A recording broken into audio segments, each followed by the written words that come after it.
Hey guys, welcome back to our channel. We have a lot going on today. We have a toddler running around like crazy. We have puppies just going nuts. We have cats everywhere outside, and we are working hard on a lot of things in the kitchen. So we are going to get 42 full dinners and breakfasts done before this baby is born to get in our freezer so that for 6 weeks after the baby is born, we will have a very easy time. Everybody is just going to kind of be able to nest and relax and rest in that. But it means that we have a lot of work to do before we get to that point.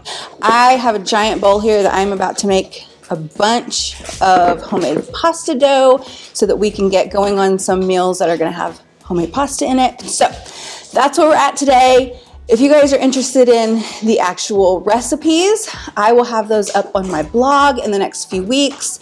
So just kind of keep an eye out for those. But otherwise, we're just going to kind of show you guys the process and some of the meals that we plan to get in our freezer. So I'm going to make a giant batch of our homemade pasta dough because we're going to be using this both for manicotti and for lasagna. So I am going to start with about 10 cups of flour. I'm just using all-purpose flour for this. And you can see I have some water and some eggs. I also add some salt to this. This is a really simple thing to do, but it definitely takes a little bit of arm muscle work to actually get it where it needs to be. So I'm going to mix up all of these ingredients, and then you have to get it all mixed together. And it really, the more you make this, the better it is going to turn out, because the more you're going to know exactly what you actually need. So I'm going to just kind of throw in about how much salt I think I'm going to need. I didn't measure that. Probably ended up being about 2 teaspoons in all. And then I'm going to add for every 2 cups of flour, I'm going to add an egg. And then I'm going to start mixing. But because eggs are different sizes, you never really know how many you are going to end up needing. So that's why I have the water there. If I start to mix this and I realize that the dough is a little bit too dry, then I can always add some water to it. I don't want to add too much egg or too much water, because then I have to start adding flour. It's not that big of a deal, but it's a little bit easier to add some water than it is to add some flour to it. So that's what I prefer. But yeah, I mean, it's pretty simple. It's very, very basic ingredients. It just takes a little arm work to do. So once I get everything all mixed up, that's when I can start to see. I can see here that this is definitely a little bit too dry. It's just not pulling in the flour quickly enough on the bottom, so I'm going to add some water to it. And I probably just add about 1 tablespoon to 2 tablespoons at a time each time I add, because it doesn't take as much water as you think that it would. So add less than you maybe think that you would. It's always easier to add a little bit more. And then once you get it to the texture that it's supposed to be, where it kind of starts pulling in all of that flour on the bottom, that's when you're going to start the timer for your kneading. So you will knead this for about 10 minutes. This is a stiff dough. This is not a dough that you could put in like a KitchenAid stand mixer and let it knead for you, unfortunately. You kind of just have to put in the arm work to do. Which is why, if I'm going to make it, I like to make a big batch and make several things at a time and freeze it. Once you get it all kneaded up and it's nice and smooth, you're going to put it in a Ziploc bag and close it up, and it needs to set for a minimum of 30 minutes, but can be up to a couple of days in the refrigerator. It has to rest, let that gluten rest. And then that's it. In addition to that, right now we have a lot of, we have sausage and hamburger meat happening in just a big pot right now for our lasagna. We're also working on mac and cheese right now, so we have 3 boxes of shells that have been cooked, and we're adding some butter to that and some salt and pepper. And that's going to be our base for some freezer mac and cheese. That looks good.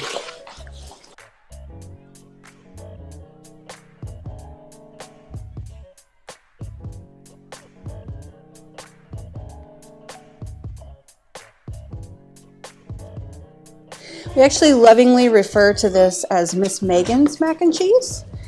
A friend of ours that we go to church with, she makes this macaroni and cheese, and it is just the best. So we're gonna get some salt and pepper in there.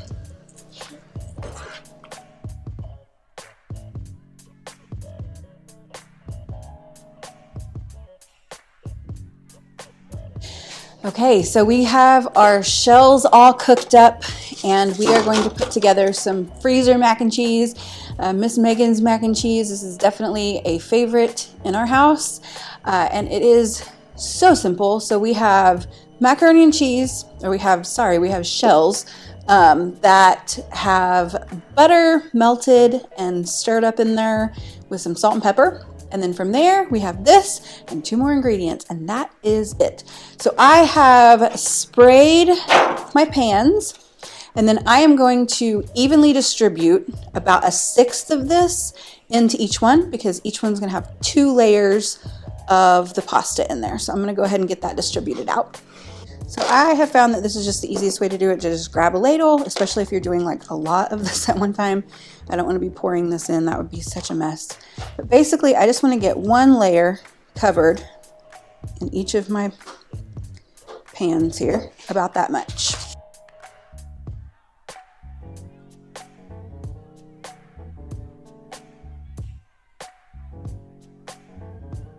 Once we get our first layer of noodles, we're gonna pour just a little bit, drizzle on some milk, just like that.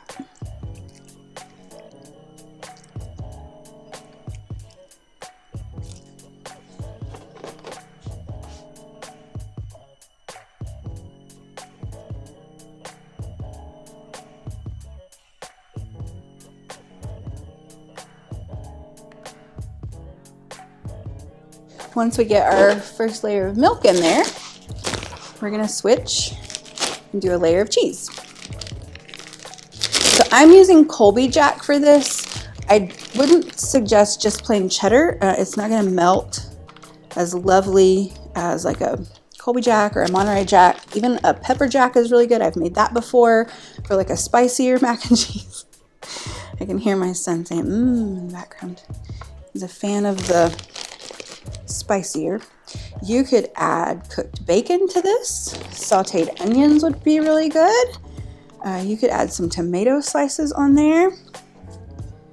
So we started out with about 2.5 pounds of cheese. I don't know if we're going to use all of that for this. We'll see what happens, but obviously you want it to be pretty cheesy because it is mac and cheese after all. So we're finishing up our first layer of cheese on all 3 of these. And then we are literally just going to do that entire thing again. So now I'm gonna split what macaroni we have left, the shells that we have left, into thirds. And we're just gonna try to evenly distribute this into another layer on top of each one of these. And you know what I'm realizing is I think I could probably get 4 meals worth out of this, if I'm honest. So let's see what happens here, because that'd be great. Yeah, can you grab me another pan? I think I can. Now I did start with a sprayed pan. Do you mind spraying that for me? It's always fun when that works out like that. You end up with more food than you expected, because we actually ended up with 4 meals worth of smoked chicken too, which is great. So now we're gonna have smoked chicken and mac and cheese one night too. So that's really handy. Or we have mac and cheese for dinner tonight. That would also be great. Okay, I'm gonna finish that one in a second. So once I get that done, we're gonna do another layer just of milk. Really light. I am not going crazy with this at all. I am maybe putting maybe a quarter of a cup of milk on each layer.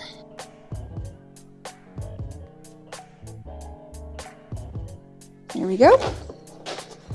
And then I'm going to top it with the last layer of cheese.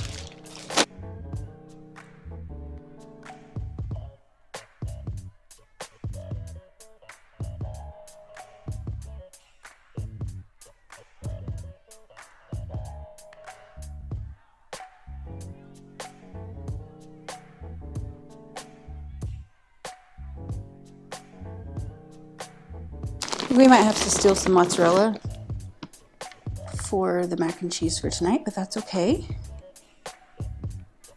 Might throw some garlic in there too. Make something really yummy. So once I get done with the last layer of cheese, I am going to cover these in foil, and on top of the foil I will write macaroni and cheese. You're going to bake these at 350 for about an hour directly from the freezer. So we will have these on nights that we are roasting a chicken, so both can go in the oven. The chicken will go in for about 2 hours. The mac and cheese will go in for about an hour, and then we will just serve this with whatever fresh fruits and vegetables we have available at our house that night. And it is going to be a very simple, but very delicious and filling dinner for our family. Okay, so my girls are working on mashed potatoes. I really love having mashed potatoes in the freezer. We just pull them out the morning that we're gonna have them for dinner that night. They're completely done, so they'll have like butter, salt, pepper, cream, all of that. We will whip them up so they're super yummy, and all that has to be done is just reheat them. So once they are thawed out, we just put them in a pot, cover the pot, turn it on low, and let it reheat. And we'll do that at the end of when our roast is cooking. So I'm gonna work on the roast that's gonna go with those potatoes right now. And if you've ever had Mississippi mud roast, you know that this is like the tastiest roast ever. If you have never had this, I'm telling you, you can't go wrong. So I'm gonna take, these are top round roasts, and I'm just gonna take them and put them directly into a vacuum seal bag. And then we're gonna add in the flavorings to go with that, just right on top.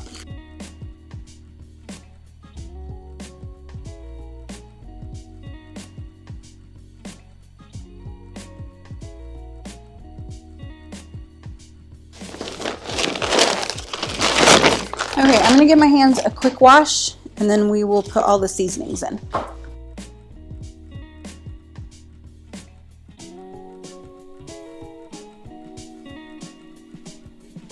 Okay, so I have them all in bags. I wanted to do that all at once just so that I'm not like back and forth on having to wash my hands. So each one of these bags is gonna get 2 packages of au jus mix.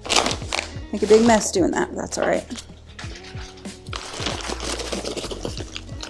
And just like when I did the stew meat tacos, I'm not super worried about all the seasonings like going all over, because this will get cooked in the Instant Pot for 4 hours on high, just with about a cup of water or beef broth with it. So it's gonna have plenty of time to get nice and flavorful, all mixed up in there.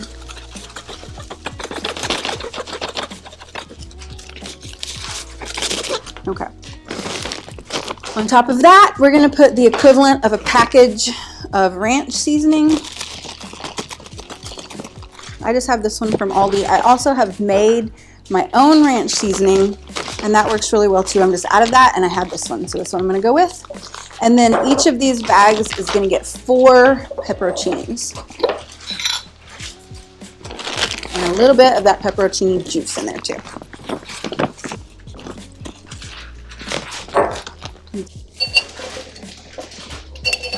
Those were little, so I'm gonna add a little bit more. Okay. So then this is going to get vacuum sealed and then frozen, and it's done until we're actually ready to start cooking it. So I'm gonna do that 2 more times. All right, so this daughter is working on finishing up a batch of mashed potatoes. I thought that this was gonna be enough for 2 meals for our family, but I'm pretty sure it's just gonna be enough for 1. So that's okay. We are gonna have to do another big freezer cooking day next month. So we'll just add a couple of batches of mashed potatoes to that day. No big deal. So she just has added some heavy whipping cream and some butter, some salt and pepper. And then our favorite way to make mashed potatoes is just whipping them up with a hand mixer.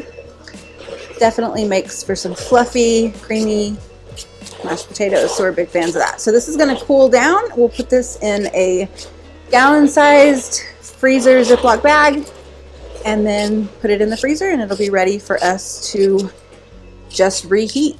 We might add a little bit of extra butter or cream if we feel like that it needs it whenever we are reheating it, but for the most part, that's it.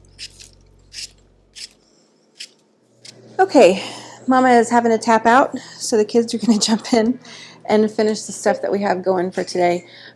So right now is working on our homemade pasta dough. So this is going to be for manicotti and for lasagna. So we're going to end up with 3 meals of manicotti and 3 lasagnas if all goes as planned. We'll see what happens. So this was the pasta that I made earlier today. It's just been resting in a Ziploc bag all day so that it doesn't dry out. And now we are just going to roll some pasta out and get working on it. So it's super important that when you are not using your pasta dough, like between rolling it out, that it does stay sealed up in a Ziploc bag or wrapped up in plastic wrap or something, because this will dry out, and it's going to dry out way faster than you ever think that it would. The perfect stand-in for me here. We're gonna take this actually might need to be cut in half now that I'm looking at how big it is. This is big. It feels pretty big, yeah. That seems a lot more doable. Okay, and then we're gonna start running that through the pasta roller on the KitchenAid. And in the meantime, while that's getting rolled out, we will start on the manicotti filling. So while the kids are working on getting the pasta done, I'm going to make the inside of the manicotti. We're going to do it first because whatever we have left, we're going to add a thing of cottage cheese to, and a little bit more spices to, and then that's going to be the cheese part of our lasagna. My brain stopped working about 2 hours ago. So I am putting in 3 32 ounces, that's 4 cups of ricotta cheese, so 12 cups of ricotta cheese in all, because we want to make 3 full meals for our family of this. So I'm going to put a little bit of mozzarella in here, not a ton at all, maybe about 1.5 cups of mozzarella in here, about that much, whatever that is. We do want to make sure and season this up, so we're going to add some salt and pepper.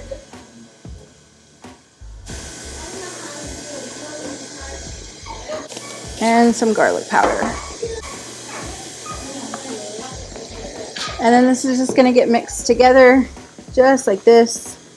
We're going to put this in a piping bag and pipe this in the middle of our fresh pasta, roll it up and freeze it, and we will have manicotti ready to bake after baby is born, and it will be a very simple thing to just stick in the oven, put some sauce with it, top it with some mozzarella cheese, and it will be delicious.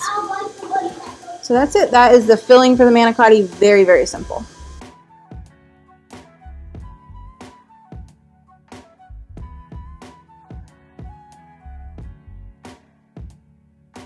Okay, so now you're going to turn it down to 7. We'll see. And you're going to go put it through twice. When it starts to get real thin, Isaiah, you're going to step in and be another set of hands to help guide it.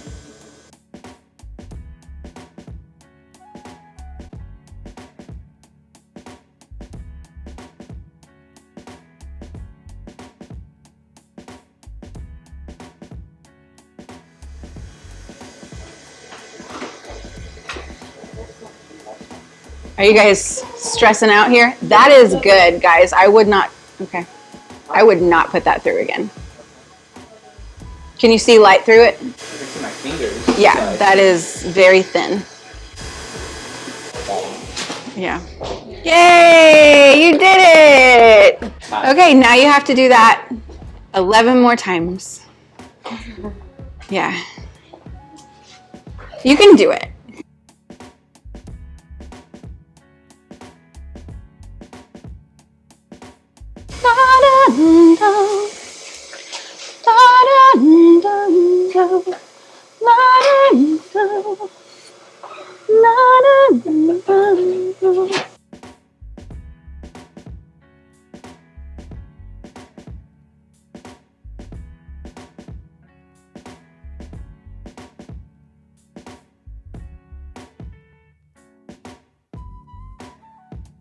Okay, so we got all the filling in.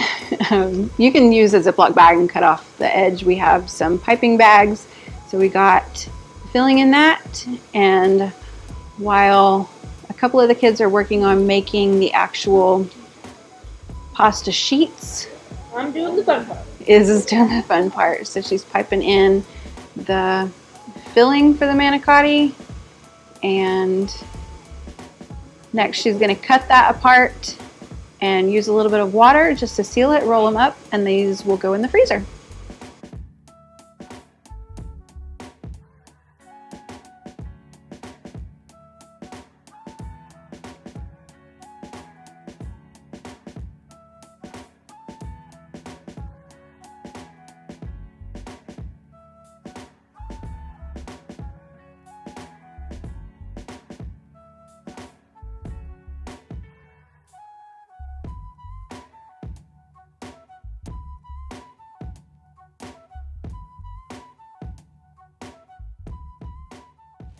Okay, so we got all of our manicotti. We're finishing that up, getting that in the freezer right now. And we are just gonna finish up today. Our whole day is gonna be done when we get the lasagnas finished. So we are right on the edge. I think we're all kind of feeling it right now. So pretty happy to get this done today. Definitely worth it in the end, but rough right now. So I just have the rest of the filling from the manicotti. I'm just going to stir that cottage cheese in there. And this is going to be enough filling for 3 lasagnas for the cheese part. All right, so we have our meat part of our lasagnas. So it's a lot of meat. In all, it is 6 pounds, 3 pounds of hamburger meat, 3 pounds of Italian sausage. And I'm going to add 3 full jars. This is some homemade pasta sauce, but store-bought pasta sauce is fine also. Actually, I might just add 2 because this is really full. So we're gonna mix this in with all this meat. Kiddos are finishing up the lasagna noodles. The lasagna cheese part is done. So it's really just kind of putting everything together at this point. Yeah, I think that's pretty good actually. Okay, perfect. That part looks good. Okay, so we're just gonna pour a layer of sauce in the bottom of each of the pans. And then once the noodles get flattened out, rolled out, then we're gonna do a layer of noodles on top of that.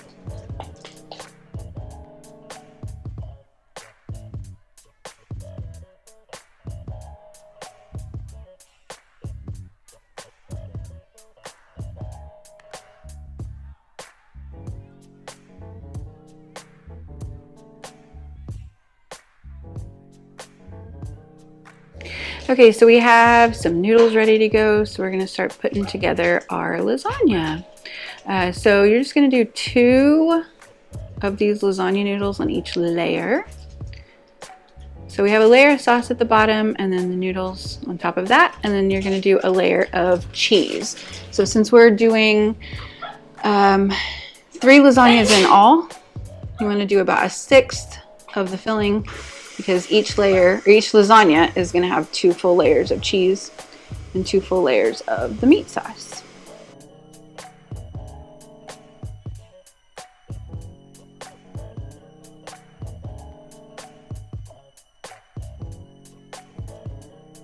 Is that a good spreading? Oh, your noodle's coming up on the side, sister. Okay, that's good, I think. And then once we get that in, you're gonna do a layer of the meat sauce. Same thing, you wanna use about 1/6 of it, kind of sprinkle it on. It doesn't have to be perfect.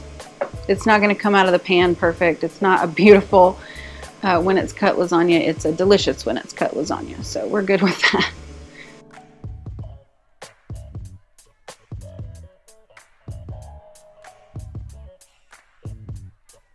Perfect. Okay, now you're gonna do the second layer of noodles just on top of that.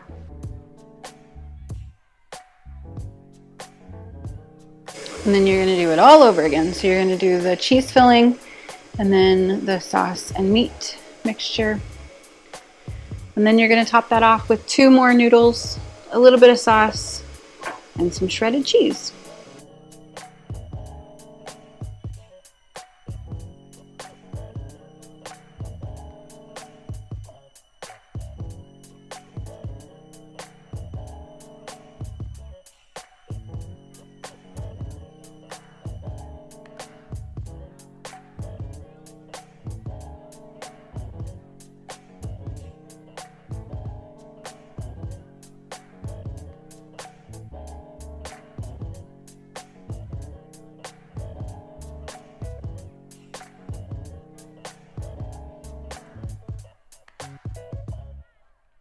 Okay, so we are finishing up the lasagna and then we're gonna be done for the day. So in all, we are going to end up with 3 meals of lasagna, 3 meals of manicotti, 3 meals of stew meat tacos, 3 meals of carnitas, 3 meals of Mississippi mud roast with mashed potatoes. We ended up with 3 things of smoked chicken, so tired. 3 meals of smoked chicken with macaroni and cheese, 3 meals of smoked roast for sandwiches. 3 meals of Euro meat. I have lost count. I don't know how many meals that is.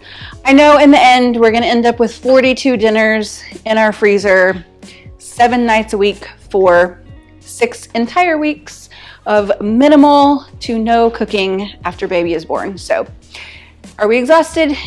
We are.